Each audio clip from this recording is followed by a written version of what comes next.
حضرت اویس کرنی رضی اللہ تعالیٰ عنہ مسلمان ہوئے، بڑا دل چاہتا تھا حضور سے ملنے کو، آئے بھی 2 دفعہ، آپ نے باتیں سنی ہوئی۔ اماں بوڑھی تھی، اماں بوڑھی ہو اور ماں حکم دے دے کہ نبی پاک کے پاس نہیں جانا، ذرا سننا، تو حضرت اویس کرنی، یہ داتا گانج بخش علی اجویری نے لکھا ہے، یہ امام شورانی نے لکھا ہے، یہ تمام ان پہ سیرت نگاروں نے لکھا ہے، کہا بیٹے میں کمزور ہوں، مجھے چھوڑ کے نہ جانا، چھوڑ کے نہ جانا۔ ایک دن بڑی منت کی، رو پڑے، اماں نے کہا بیٹا جانا، لیکن اگر حضور گھر نہ ہوئے تو تلاش نہ کرنا، میں فالج زدہ عورت ہوں، اٹھ کے چل نہیں سکتی۔ او بھائی، حضرت اویس کہتے میں نے دروازے پہ دستک دی، یہ امام شورانی کے جملے، سیدہ عائشہ صدیقہ اندر سے بولی کون ہے دروازے پہ؟ حضرت اویس کرنی دروازے پہ کھڑے، کون ہے؟ بڑی عاجزی، بڑی درویشی، کہنے لگے اماں جی ایک فقیر ہوں، یمن کا رہنے والا ہوں، ایک فقیر ہوں، ایک درویش ہوں، یمن سے آیا ہوں، محبوب سے ملنا ہے۔ کہا وہ تو گھر میں حجرے میں تشریف فرما نہیں ہے، باہر دیکھ لو، مسجد میں یا کسی جگہ تلاش کر لو۔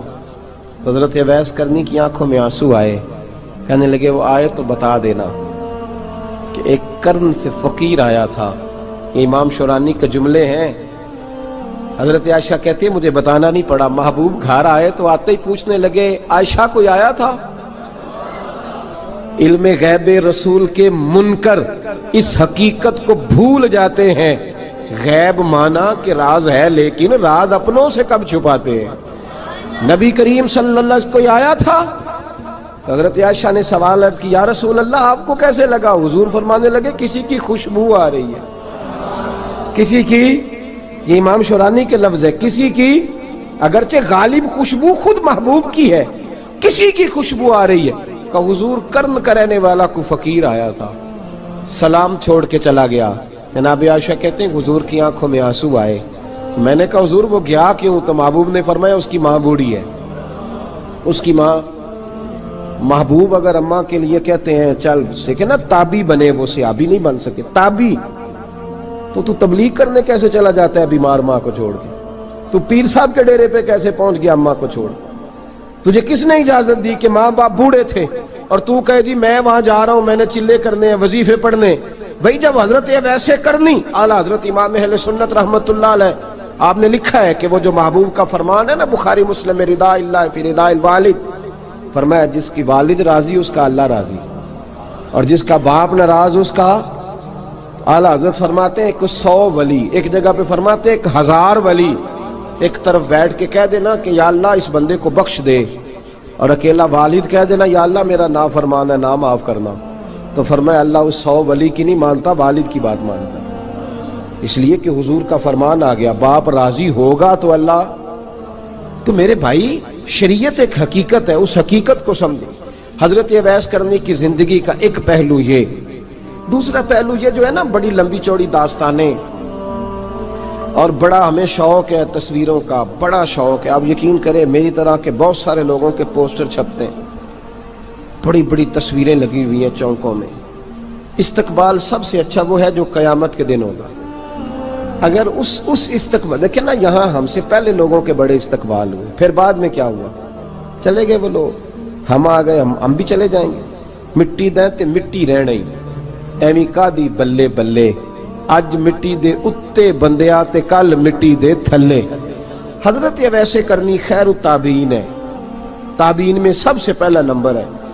آپ کی سب سے بڑی فضیلت یہ ہے کہ آپ نا، یہ ہم نہ بتاتے بڑا ہیں، گزرتے گزرتے بتا دیتے ہیں کہ میں تہجد گزار بھی ہوں، گزرتے گزرتے بتا دیتے ہیں کہ مسجد کی جو ٹائلیں ہیں نا وہ میں نے لگوائی ہیں، بس کوئی بندہ مل جائے صحیح جس کو ہم کرامتیں سنا سکیں۔ میرے جیسے مولوی صاحب بھی بتاتے ہیں، کہتے ہیں جب میرے جیسے اچھے لوگوں کی، وہ بھی بتاتے ہیں جب میں مسجد میں آیا تھا تو 30 بچے تھے، اب پورے 80 ہیں، وہی بتاتے ہیں 150 ہوتی تھی نمازیوں کی، اب بھائی چھوڑو، اگر بچے پڑھاؤ گے تو اللہ راضی ہوگا، کو بتانے کی بات ہے، وہ ذکر کرنے کی بات ہے، یہ اللہ رسول کا راز ہے، اس کا ذکر نہیں کیا جاتا۔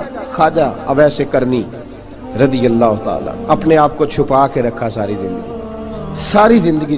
اماں جب انتقال کر گئی نا خواجہ اویس کرنی کی، والد پہلے جا چکے تھے، والدہ انتقال کر گئی تو کسی ایک جگہ ٹھکانہ نہیں رکھا حضرت اویس کرنی، داتا صاحب نے اس کو لکھا ہے، اور اس کا تذکرہ قرآن نے کیا، جو جاہدون فی سبیل اللہ ولا یخافون لومۃ لائم. فرمایا اللہ کے کچھ بندے ایسے ہیں جو اللہ کے راستے میں جہاد کرتے ہیں، اور جب لوگ انہیں برا کہتے ہیں تو اس کی پرواہ نہیں کرتے. ملامتی گروہ جو کہتے ہیں کہ لوگ اگر تھوڑا سا ہم سے الرجی کریں گے تو ہو سکتا ہے، دیکھیں نا جب آپ کو کوئی برا کہتا ہے تو نفس دبتا ہے، کہتا ہے تو کچھ بھی نہیں. حضرت بایزید بسطامی سلطان العارفین رحمت اللہ تعالی علیہ فرماتے ہیں رمضان شریف کا مہینہ تھا تو میں گزر رہا تھا بستان کے بازار سے، لوگ دکانوں سے اٹھ کے مجھے ملنے آنے لگے، تو میرا نفس مجھے کہنے لگا بایزید اتنی شان تو آج بادشاہ کی بھی نہیں جتنی تیری ہے. پھر کاروبار چھوڑ کے تو نہیں آتا. کہتے ہیں اسی لمحے وہ جو میری روحانی ترقی تھی وہ رک گئی. میں پریشان ہو گیا کہ میں نے لوگوں کی تعریفوں کو بڑا سمجھ لیا. کہتے ہیں کھجوریں تھی ریڈی، پتہ رمضان میں کھجوریں بڑی بکتی ہیں. کہتے ہیں میں آگے بڑھا، لوگ سلامیں لے رہے تھے، ایک کھجور اٹھا کے نہ کھائی نہیں، اٹھا کے نہ منہ میں رکھ لی، صرف منہ میں. لوگ کہنے لگے دفع کرو، یہ بھی کوئی بندہ ہے جس نے روزہ ہی نہیں رکھا پیر ہو کے. کہتے ہیں لوگوں نے ملامت کی تو میرا نفس کچلا گیا. جب کوئی آپ کو برا کہتا ہے نا، پھر جو سجدے میں رونے کا مزہ آتا ہے، وہ تعریف کے وقت سجدہ ہوتا ہے کبھی. اقبال کہنے لگے نہ بچا بچا کے تو رکھ اسے، تیرا آئینہ ہے وہ آئینہ، یہ شکستہ ہو تو عزیز تر ہے نگاہ آئینہ ساز میں. فرماتے ہیں میں کھل کے رویا اللہ کی بارگاہ میں. بندے سارے، بابا بلے شاہ صاحب فرماتے ہیں ایک دن میرا بھی دل کیا تھا کہ میں اعتکاف کروں پر قصور سے نکل جاؤں.